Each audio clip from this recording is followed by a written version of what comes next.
You know what? The colour of the lights tonight are just fully fucking blue. Let's go! Hello guys, how are you getting on? My name is Aaron Kelly and welcome to episode 100 of The Verdict here on the Aaron Kelly channel. It's been a wild ride, ladies and gentlemen, all building up to this point. And what a game in which to be the 100th episode of The Verdict. Tottenham 0, Chelsea 1. Let's get into it.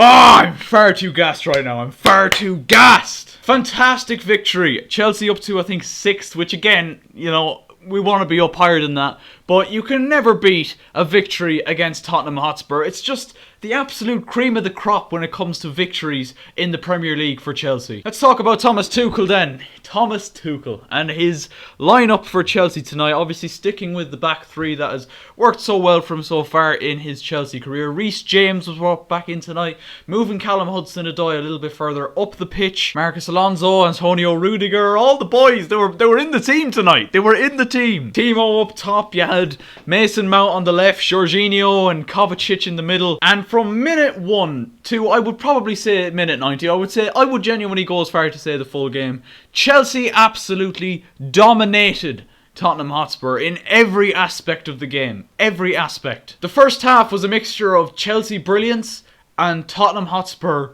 mediocrity. And I'm not saying that just because I like taking the piss out of Spurs, as does, you know, pretty much everyone in the footballing community. I'm saying it because it's absolutely true. God, I've just seen myself in the mirror / viewfinder I have there. I'm an absolute mess right now, but allow it. Tottenham were just so spineless in particularly that first half. Chelsea just had their absolute way with them. It was like an absolute training game, to be honest. And the goal came when Timo Werner was fouled in the box. And I'm sorry, lads, I don't mean to absolutely slew a player or anything like that, but how on earth is Eric Dyer a footballer? Like, holy crap. Like, he makes these brain dead decisions week in, week out, and he somehow still manages to get himself into this Tottenham Hotspur starting 11. Like, tackle on Werner in the box was silly enough, but just the amount of misplayed passes, he nearly left Hugo Lloris in a horrible situation where Hugo Lloris had to pretty much head it off the line and somehow Spurs got away with it. But he is already on the ground. Werner's not really going anywhere. He swings out a leg, catches Werner, he goes down, and Jorginho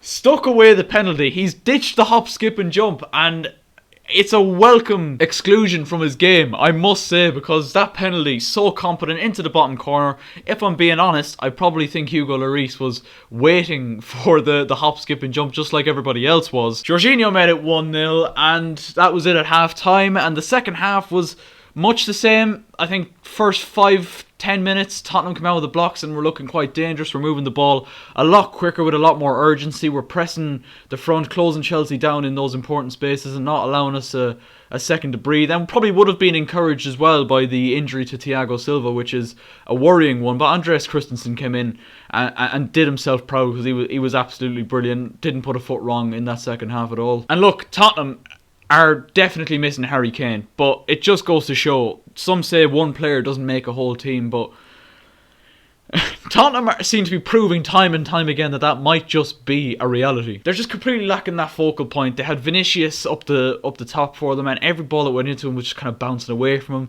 Son was non-existent, same with Bergwijn, Lamela tried one or two things when he came on, but not an awful lot came out for him. Gareth Bale obviously dropped out of the starting 11 once again.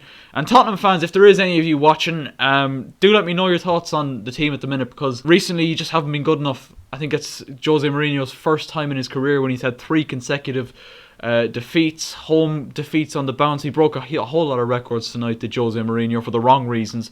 Think of the Liverpool game, the Brighton game, and now tonight. Just spineless. Let me know your thoughts if you are a Spurs fan in the comment section down below. But not to take away the brilliant performance by Chelsea, like all around the park. I think Mateo Kovacic was back to his absolute best, the best player on the pitch for me by an absolute mile. Mason Mount was excellent again, as was Hudson-Odoi before he was taken off. Reece James came back in at right wing back and was brilliant. Marcus Alonso, again, unbelievable. Jorginho, who I don't give an awful lot of praise to, was actually pretty good in the middle of the park again tonight. Christensen and Rudiger, brilliant. I must say Azpilicueta showed real leadership out there today. Mendy, with whatever saves he had to make, he made them. The only problem, and I don't want to spend too long on it, again, Timo Werner. I mean, so completely shot for confidence at the minute. But it's one thing not having the confidence to finish off chances like he used to back in his Leipzig days. Just overall, like, when the ball goes into him, it's bouncing away from him. Just a general hold-up play.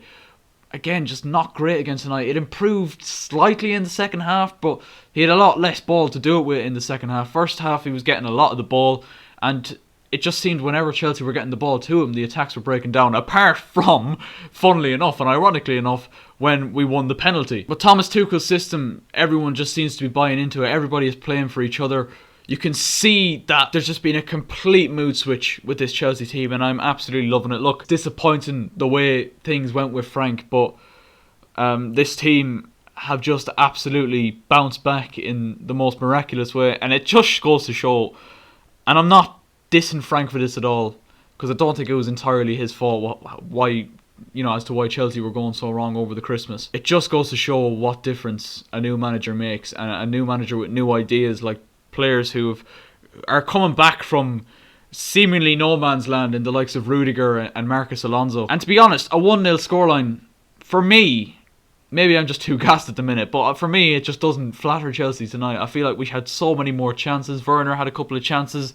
Mason Mount as well. You think of that Lloris, or Eric Dyer should I say, mistake that led to Lloris panicking. Kovacic had a good chance when he drove through the Spurs defence at one stage as well. Countless opportunities, and like a 1-0 scoreline really doesn't flatter us. It really doesn't. We got Sheffield United next up in the league, away from home, who despite being top of the table have actually showed quite a decent uplift in form. They're not getting the results at the minute, but there does look to be improvement there, so Chelsea will again have to be back to our best on Sunday. Just the one worrying thing about tonight, Thiago Silva's injury. I hope it's not a serious one, because in the half hour he was on, Thiago Silva was absolutely excellent, like just so calm and composed. There's one stage where he gets the ball inside his own box, one of the most dangerous, deadly, potent strikers in the league, and Heung-min Son closing him down, and he just, no panic, turns out, plays it away like little roulette in his own box and gets rid of it. Like, you never expect Thiago Silva to make a mistake, and that is what's, so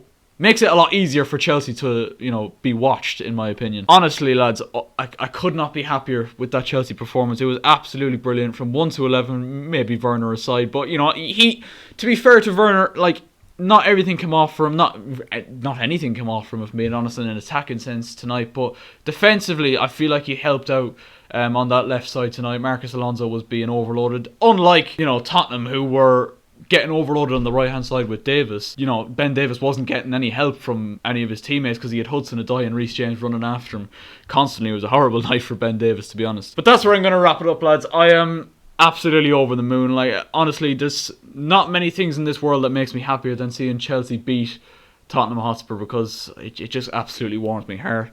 And for the fact that it's the 100th episode of The Verdict as well, my glasses begin to fog up. Couldn't have been a better result tonight. Absolutely brilliant. We move on to Sunday, and I've got my enjoyment in football back. Thank you guys so much for watching this video, and thank you guys for bearing with us. I can't believe we've made 100 episodes into The Verdict. Well, let's just hope that we don't get cancelled between now and the next 100. We've got a lot of exciting things coming up on the channel over the next couple of weeks, including a little live stream, which I'll leave a link to in the description, that I will be appearing on the Third Time Lucky Lockdown live stream, which is a charity live stream being done for the NHS tomorrow. It kicks off at 7 PM GMT, so I will leave that in the description. Make sure you do watch that. A little football video going out on that, which will be going out on this channel as well, but do watch it over there first. And yeah, I'm waffling on a bit now. Thank you for watching, and we will see you next time. Good luck.